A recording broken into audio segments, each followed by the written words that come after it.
Okay, we're just waiting for the signal. And we are live. Good morning, everyone. Very nice. Let's give a warm welcome to also the ones who are watching online. Welcome online. We here in the room say it's better here. And you're welcome to come. So welcome everybody to what is my third annual DINFOS Training Days. It's our opportunity to open our schoolhouse. For those of you who have maybe gone to DINFOS a long time ago like me, any Fort Benjamin Harrison people in here? That's it? Yeah. Let's hear it for the Fort Bensters. All right. Those of you who are online, you're online because you're from Fort Ben. I know. So welcome everybody. We're very excited. We have some great speakers, some great breakout sessions. But again, as I was saying, this is a great time for us to come together, not only the Department of War, but other government agencies, so we can grow as the whole of government to be strong, professional communicators. So our goal this week, well, the next 2 days, is to learn, first and foremost, as much as we can, because we got some emerging technology that we can't get behind. We've got to be innovative. We've got to get out there, and we got to take advantage. But we also need to network. We need to know each other. We need to know each other's names. We need to be there and be strong for each other, no matter what agency we work for. So I'm not going to steal anybody else's thunder, but I did want to make sure that we talked about that, because that's why we're here. So if you're sitting beside someone that you already know here in this room, please network, sit beside someone else that you meet in a breakout session, and let's grow together. Those of you who are online, grab somebody from your office and say, come on over here and listen to this with me, so that you too can network and take advantage. So that's all I have for you today. We're going to get right into it. First and foremost, I'd like to welcome someone who I love working with. We got to work together a few years ago, and I was very excited to find out what her new role was going to be here at DINFOS. So I'm not going to belabor that, but coming soon this month, we're going to have a brand new commandant, and we want to welcome her today. Her name is Colonel Jennifer Bocanegra. So, ma'am, without further ado, please come on up.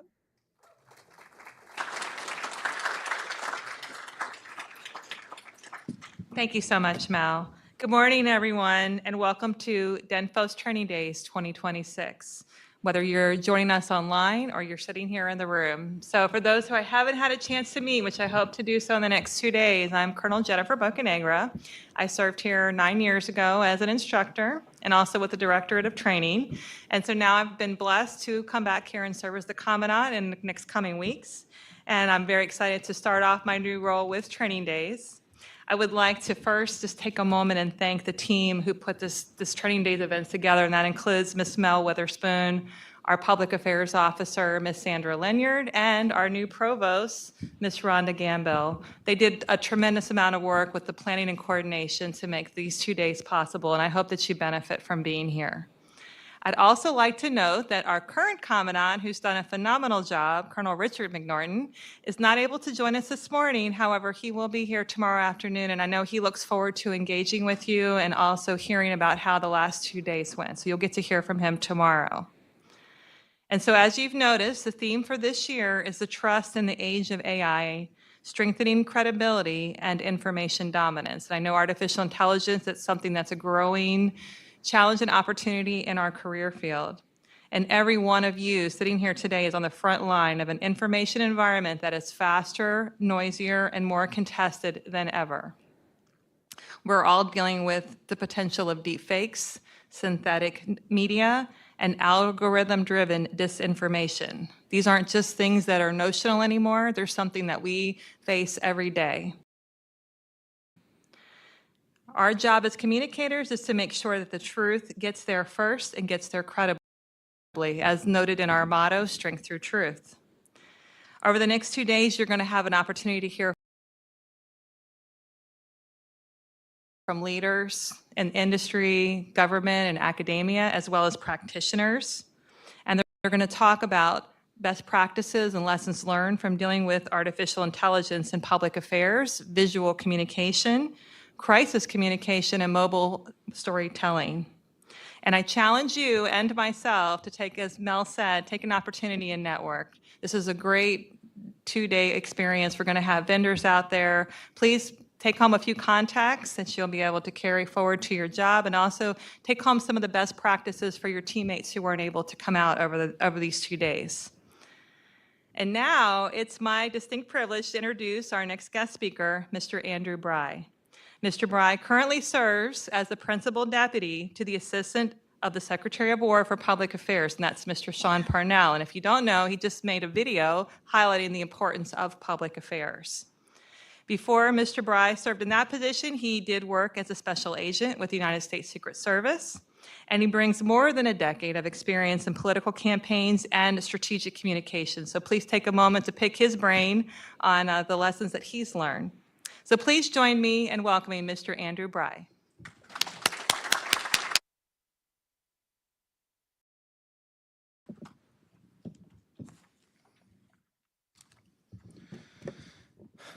Ladies and gentlemen,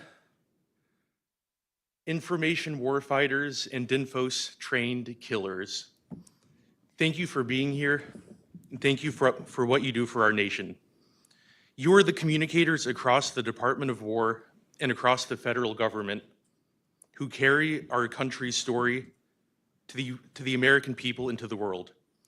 This year's DINFOS Training Days theme is Trust in the Age of AI, Strengthening Credibility and Information Dominance, and it could not be more timely.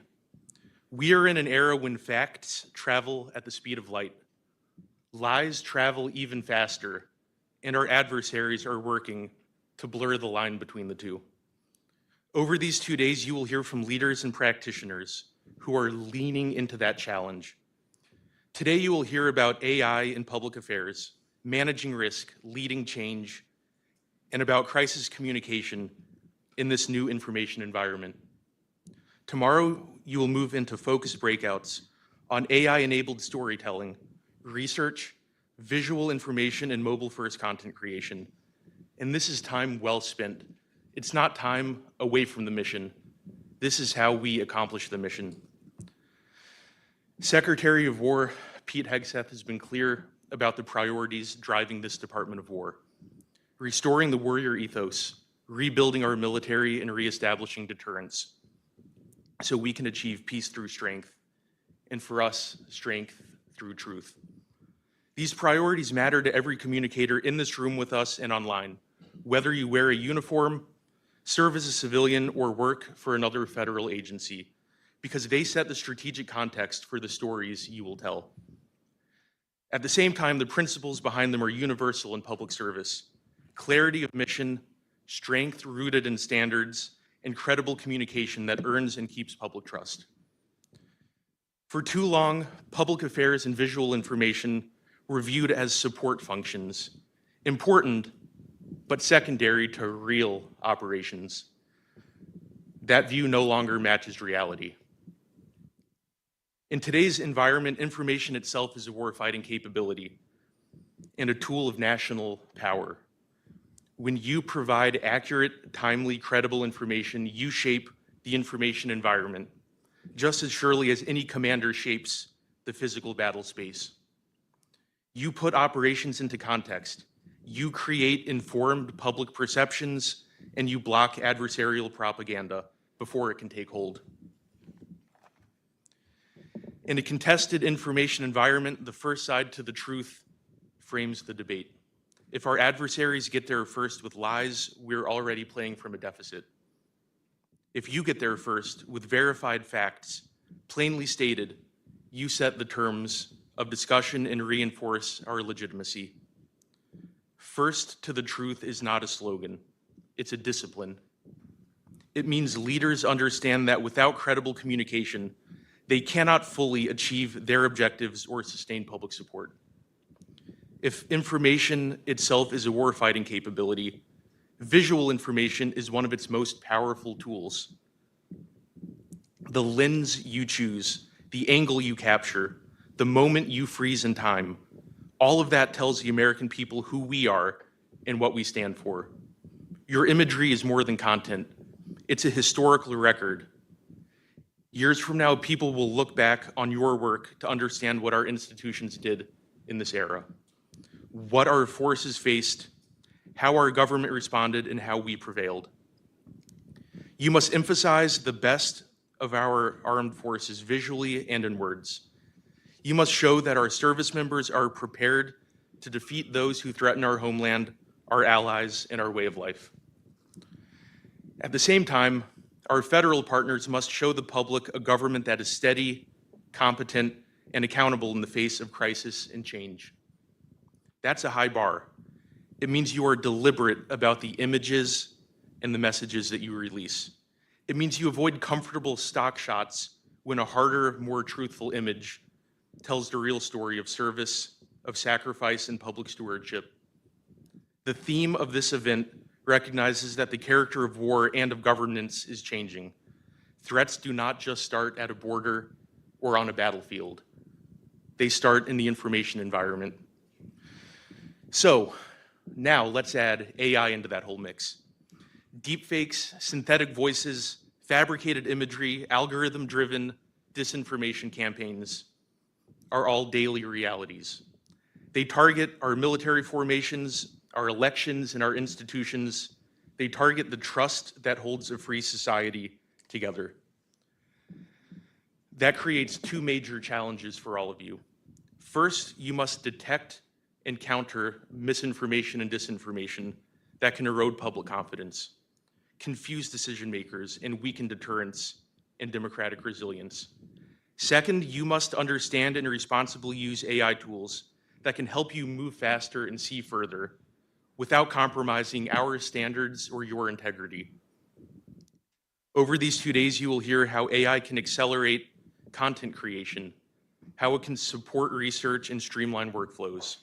You will see concrete examples in sessions on AI in public affairs, feature writing, streamlining PA processes, and igniting storytelling productivity, all with the help of AI. You will use AI to help you work smarter. You will not use AI to cut corners on judgment, accuracy, or integrity. You remain the guardrails, the human in the loop, so to speak. You must protect the one thing that AI cannot create for you, but can so easily take away if misused, and that is trust. Our standards must be high, uncompromising, and clear. That applies to our communications as much as any other discipline in the Department of War or the federal government. A careless caption, a misleading image, an imprecise statement during a crisis, those are not minor errors. They can erode public confidence and undercut the hard work of our people. And this expectation holds across the whole federal government. The public doesn't separate us into neat boxes or separate agencies in the time of crisis. They see one government that either tells the truth or does not. So set your bar high. Choose clarity over jargon. Choose images that are truthful and show our people as we are: tough, professional, disciplined, and ready. Professional development is another big theme over these 2 days. Initial training is not enough. We cannot compete in this information environment based on yesterday's skills. DINFOS Training Days are not a nice extra on the calendar. They are an important part of how you maintain and improve your skill set as communicators to fight in the information environment and win. As modern communicators, you wear 3 hats. You are storytellers, grounded in the fundamentals that have worked from the ancient time of Homer to the modern social media age where Homer's Odyssey can be seen on IMAX. You are technicians, comfortable with new tools and workflows, from cameras and design software to AI-enabled editing and analytics. You are strategists, able to assess audiences, shape narratives, and preserve decision space for commanders and leaders. Look at the agenda through that lens. Today's sessions on AI and crisis communications are about how you respond in the most demanding moments, when minutes matter and the wrong words can fuel chaos.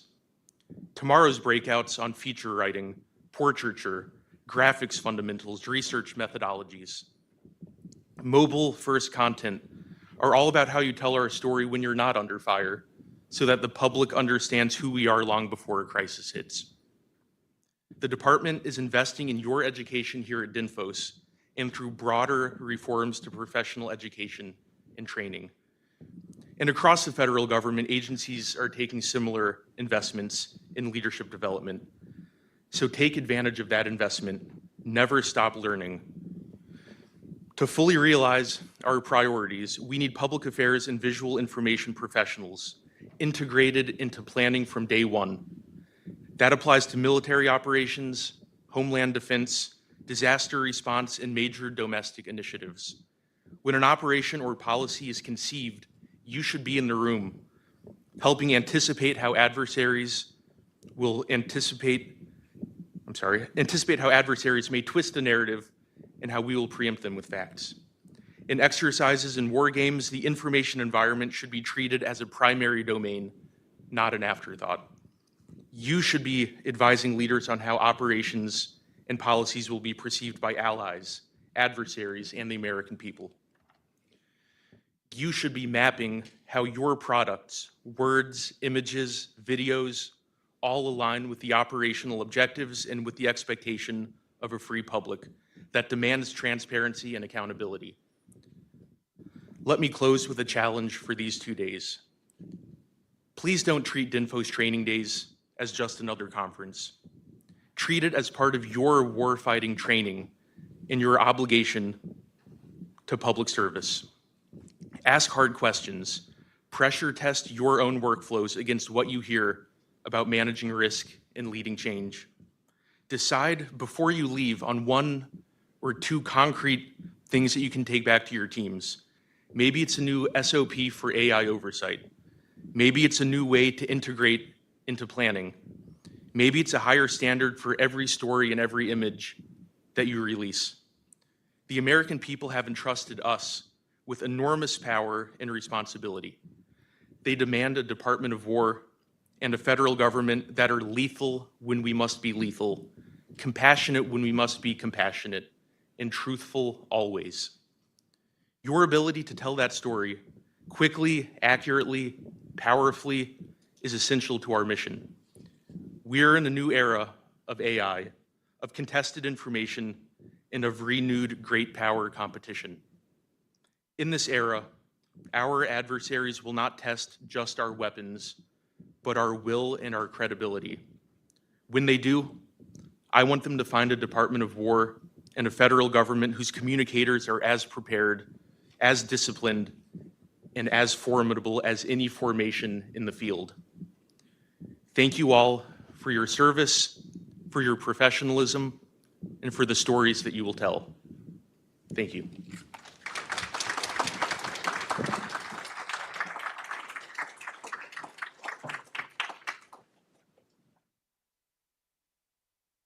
Mr. Bry, if you don't mind coming up one more time. Thank you so much for taking time today to share your thoughts with us and your insights as well. We'd like to give you our DINFOS coin. So this is a rare one because it's going to become a collectible. So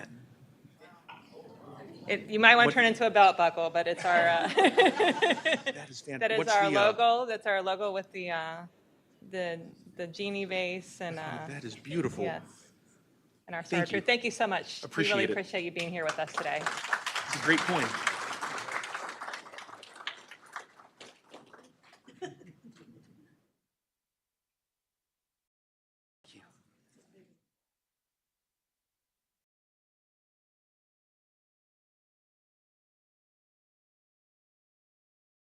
They're teaching me new technology up here, so be patient with me. We're going to move into our next segment, and I'm going to turn it over again to Colonel Bocanegra. Introduce our new senior enlisted leader, Command Sergeant Major Jonathan Bentley.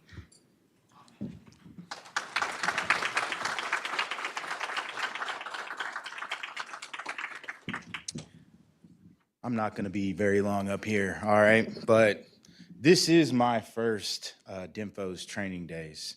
So I want to say thank you to everyone that is sitting in this room right now, participating in person, and everybody who's watching online. I know how hard it is to leave work, even if you're watching online, and participate in something that is going to help you grow professionally. And I've wanted to do this every time that DINFOS has put it on, and it took me coming back here to actually be able to participate. So I know it's taking time out of your day. There's work that's piling up, but I appreciate you being here. So with that, if you look on your schedule on the back, there's a QR code.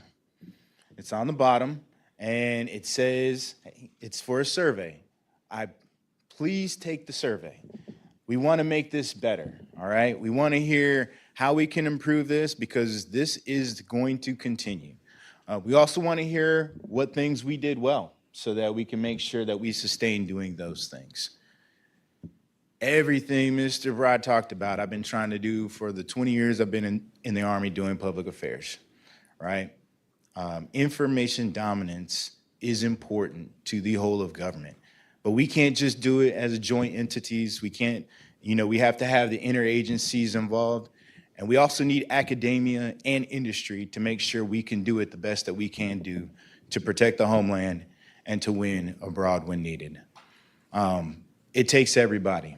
And I know it, because I was on the Southern Border Mission when it first kicked off, and I was exercising all the things we could possibly do to make sure that we could stay ahead in the information space. All right, with that, thank you again for coming. I am going to introduce our provost, so join me in giving a round of applause for Miss Rhonda Gamble.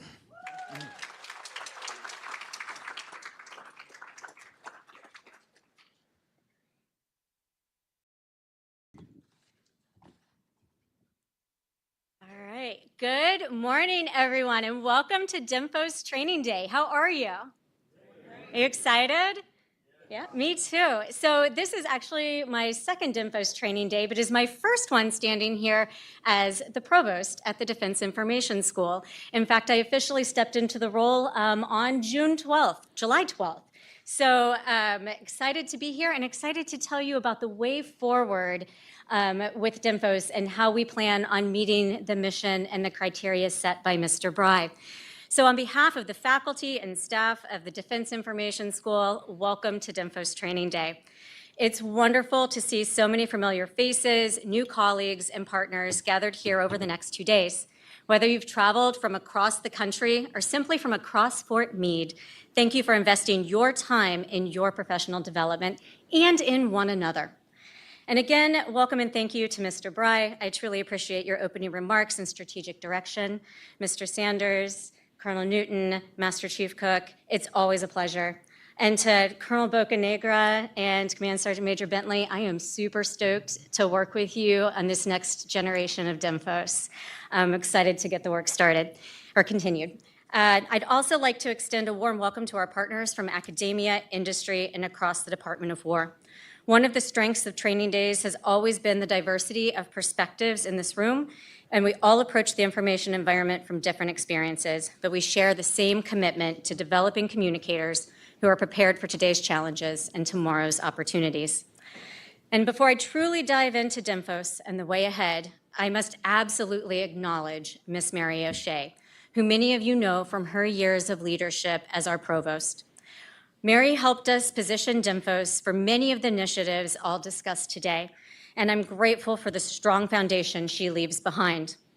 As I step into this role, I see my responsibility as ensuring DINFOS remains academically relevant, operationally responsive, and prepared for the future. It's never not daunting to speak in front of a room of public affairs professionals, and I'm not a public affairs professional. I began my career in education and have spent over 20 years in academia, both at the high school, university, and now at DINFOS. So I came to DINFOS not organically from public affairs and across multiple, but now you can all judge me because I'm not public affairs. So, all right. So I come to DINFOS not organically as a public affairs professional, but from the field of education and as a citizen airman. Across multiple deployments and the work done by professionals at WMA through AFN and Stars and Stripes, you all provided critical information and touch points in my time when I left my civilian role and deployed downrange. And I watched AFN while in the passenger services terminal at Bagram. And I distinctly remember walking into the tent that served as our DFAC on the Port-au-Prince flight line and seeing a stack of Stars and Stripes waiting for me one morning at breakfast. And this is one of the first connections to home that I had had in several weeks. Those are obvious examples of the work done, but the profession is much more rich and much more involved. So Mr. Bry has challenged us to think about where our profession is headed. And I'd like to spend the next few minutes sharing how DINFOS is intentionally evolving to prepare communication professionals for the future. Not simply what we're doing, but why we're doing it. Our responsibility is not only to educate skilled communicators, but to develop professionals who earn and maintain the trust of commanders, the force, and importantly, the American people. Because our profession continues to evolve, so must the institution responsible for educating our communication professionals at all stages of their careers. One thing is increasingly clear over the past several years: modernization has to become part of who we are. The operational environment changes too quickly, technology evolves too rapidly, and the expectations placed on communication professionals continue to grow. Our responsibility is to ensure that DINFOS evolves just as deliberately. Not by chasing every new technology or trend, we would go broke trying to do that, but by continually evaluating how we educate, where we need to improve, and what our students and operational force will need next. Today, I'll share 4 ways DINFOS is intentionally evolving as an institution to ensure our readiness and to meet the needs of the force. The first is modernizing our curriculum. The first area I'd like to highlight is our work and the initial entry and qualification trainings courses. We've nearly completed the first full year of our redesigned Mass Communication Foundations course, while also implementing our newly modernized Mass Communication Systems Engineering course. And currently, our Public Affairs and Communication Strategy qualification course is under both the residential and the distance learning, are undergoing comprehensive revisions to ensure we continue preparing our officers, senior enlisted, and civilians with the knowledge and skills today's operational environment requires. Together, these programs form the foundation of initial entry and qualification training for military communicators across the Department of War and in the Coast Guard. While each program serves a different audience, they have all guided by the same philosophy. Every day a student spends at DINFOS should contribute directly to the success of their first assignment. That means continually asking ourselves difficult questions. How do we maximize the time students spend at DINFOS while maintaining the high standards our services expect? How do we ensure our graduates arrive at their first assignment ready to contribute immediately? And how do we balance foundational knowledge with the practical real-world skills they need on day one? Those questions drove significant revisions across our curriculum. For Mass Communication Foundations and Mass Communication Systems Engineering, we strategically reduced time in training while remaining laser-focused on the critical skills, hands-on application, and operational scenarios our graduates will encounter at their first duty station. At the same time, we increased the number of visual documentation and graphic design offerings, improving our ability to meet service requirements while reducing the amount of time students spend waiting to enter their follow-on training. This isn't about doing less. It's about doing what matters most, delivering a stronger, more focused learning experience that preserves the quality and rigor our services expect, while getting capable communicators to the force sooner. And our work doesn't stop there. Over the coming months, we'll begin a comprehensive review of the remaining MCF follow-on courses, including the graphics design and visual documentation courses I just mentioned, and we'll also include a review of our writing course to ensure the entire learning continuum remains aligned and evolving operational requirements and the needs of our service partners. Because curriculum modernization isn't a project with a finish line, it's a continuous process of listening, evaluating, refining, and improving to ensure DINFOS remains responsive. Responsiveness also means being able to move quickly when the operational force identifies an emerging need. And we've seen a lot of emerging needs over the past few years. This year, in response to updated direction at Stars and Stripes, we developed and delivered an intermediate journalism workshop, an operational need not addressed within our existing curriculum. We worked collaboratively with stakeholders and leaders from Syracuse University to design, develop, and deliver a targeted education solution that met an immediate operational need. And this course is really unique. It also marked another example of how we're becoming more responsive as an institution. It was the first training where we intentionally incorporated AI both into the curriculum development process and the student learning experience from the outset, rather than treating it as an add-on after the course or training was complete. Here, students learn how AI can responsibly support journalism and content creation as part of their professional toolkit. And as we go through the redesign process of our future courses and our current curriculum, we will work to both utilize AI in a responsible way and provide those tools for students at the level that makes sense for them. So lots of great things coming in the future for DINFOS.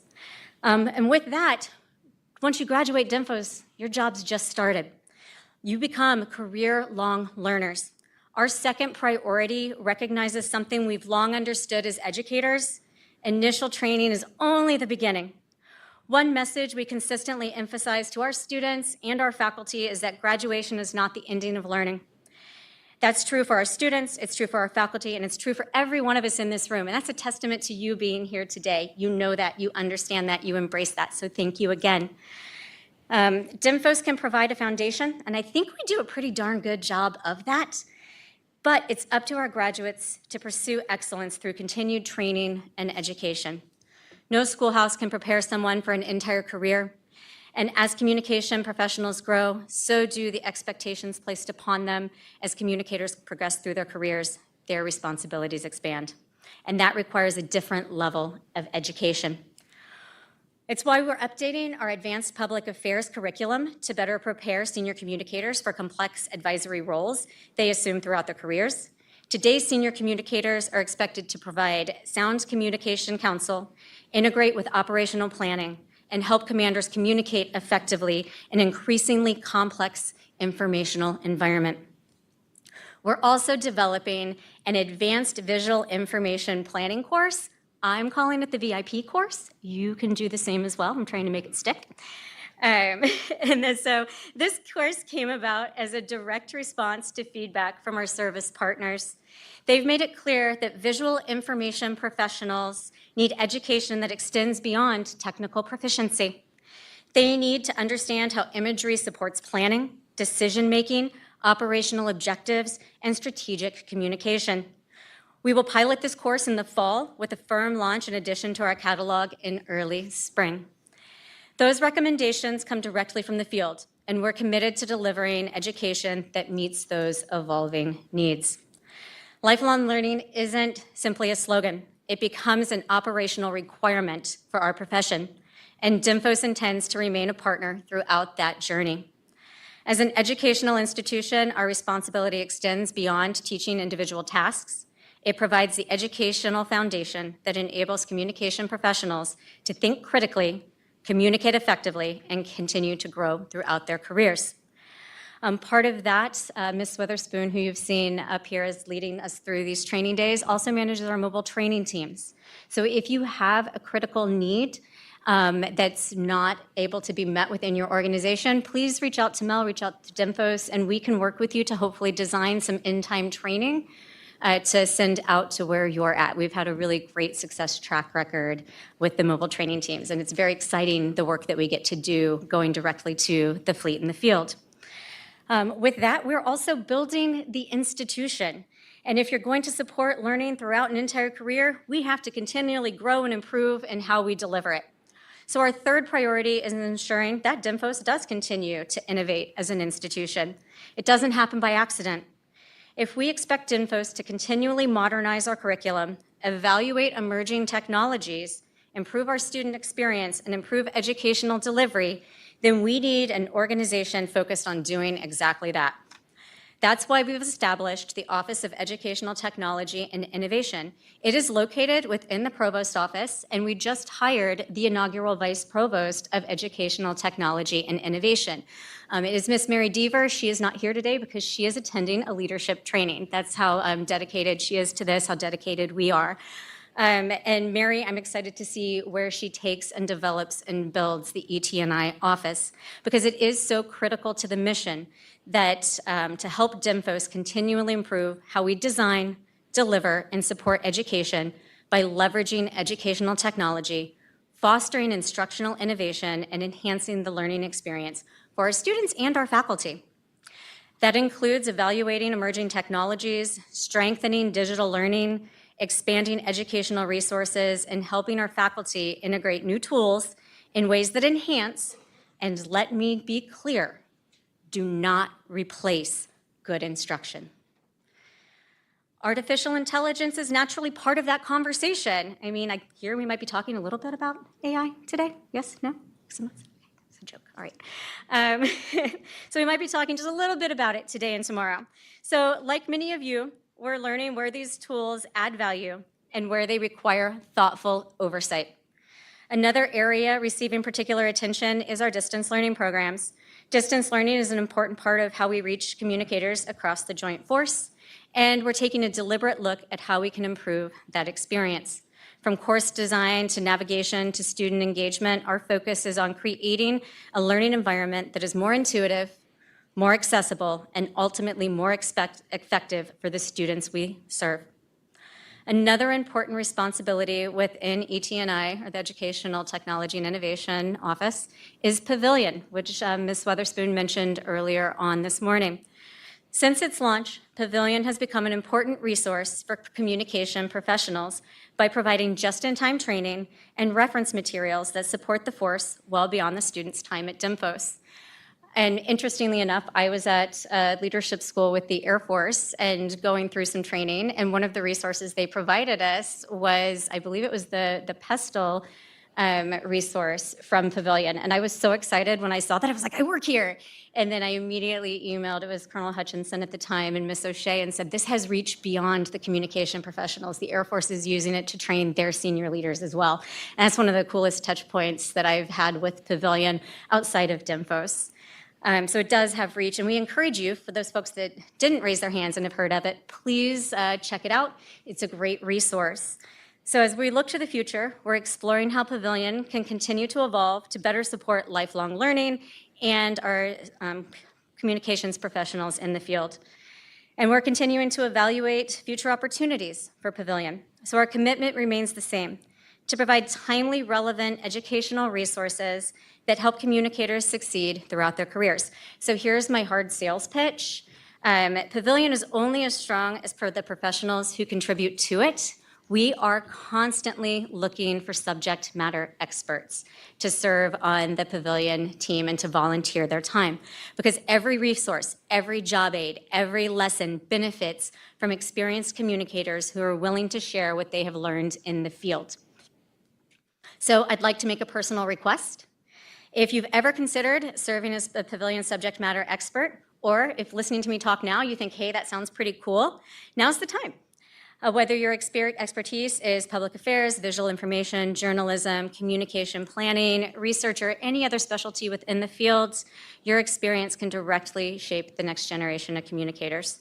And one of the greatest strengths of this profession has always been its willingness to share knowledge. Pavilion gives us another way to do that. So we have a Pavilion table. It's right across from the registrar's office. We have some Pavilion SMEs sitting out there excited to talk to you and tell you about their experience. Please drop by. We have sign-in sheets if you'd like to join, or you can use the QR code and sign up online as well, and then we'll be in touch on how you can help. Learn a little bit more about Pavilion and how you can potentially get involved and give back to the community.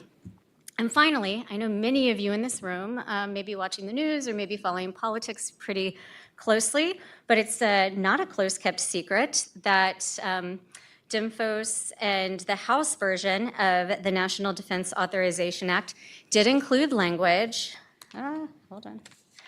that would authorize DINFOS to confer an Associate of Arts degree in communications. As exciting as that possibility is, I want to be very clear. The legislative process is still underway, and even if authorized, there will be significant work ahead. Accreditation, planning, implementation, all with very careful coordination. So we're eagerly waiting to see what happens in the Senate and standing by to see what happens in the final NDAA. But we are preparing ourselves to move into action if the language makes it into the NDAA. So if ultimately authorized, degree granting authority would recognize the academic rigor that already exists at DINFOS while strengthening the educational pathway available for military communicators. It would also create another opportunity for our graduates to receive academic recognition for the work they have already accomplished while reinforcing the value of education throughout a communicator's career. Regardless of what Congress ultimately decides, our commitment remains unchanged. DINFOS will continue to provide rigorous, relevant education that prepares communication professionals to support the joint force and serve the American people. So please take advantage of every opportunity you have over the next 2 days to learn from one another, to exchange ideas, and strengthen the professional relationships that make our communication community so strong. For DINFOS, events like training days are an opportunity to remain connected with the profession we serve and to understand emerging technologies, evolving practices, and the challenges communicators are facing across the enterprise. As provost, that connection is important to me because our responsibility extends beyond today's courses. It is to ensure DINFOS remains a relevant, responsive, forward-looking education institution for years to come. I hope you leave training days with new ideas, as stronger professional relationships, and a renewed commitment to the important work that you do every single day. Ultimately, our success isn't measured by the number of courses we delivered. It's measured by the confidence commanders place in the communicators we educate and the trust those communicators build with the audiences they serve. So thank you for being here. Thank you for your partnership, and welcome to DINFOS Training Days.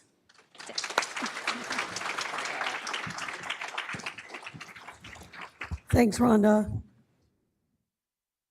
Okay, well, that ends the DINFOS update and our opening remarks. I did want to go back and make sure that I recognize our headquarters folks who are here with us today. We have Mr. Joe Sanders, who's the Executive Director, Colonel Newton, Chief of Staff, and the Senior Enlisted Leader, which I know Colonel Bokenegger talked about, Master Chief Tony Coate. How's that job over there? I wouldn't know. Just kidding. So I did want to say thank you for coming. I know that we don't always get across the street as much as we would like to, even though we're so close, we're really busy. But thank you for coming, and thank you for participating in today's event. Mr. Bry, sir, those were amazing words, and I really appreciate you talking about that because I think a lot of people don't understand that it does take the whole of government, all of us within the Department of War and other government agencies. I wish we could train more with the other government agencies across DINFOS, and we do the best we can. So thank you for those words because I know we want to work with them and to train them more and train together. So thank you for that because information, to me, is the greatest warfighting function that we have. I'm a little biased, but I think it is. So thank you for coming. Thank you for the DINFOS staff that came. I appreciate you and those words to kick off. I think DINFOS Training Days is growing. I think it's very exciting, but I know people want to take a break. Who wants to take a break? Take a break, yay! So what we're going to do is we're going to take a break until our next session that starts at 10:45. Again, please be in here early so we can get the live stream started on time. But before you go, how many of you have ever heard of the DINFOS Hall of Fame? All right. So with us today, we have one of our new inductees who's going to be inducted this year. He was the International Military Student Officer who worked with me for 6.5 years. And I just want to recognize Mr. Rivers Johnson, Jr., retired Army Colonel, who's going to be inducted next week into our Hall of Fame.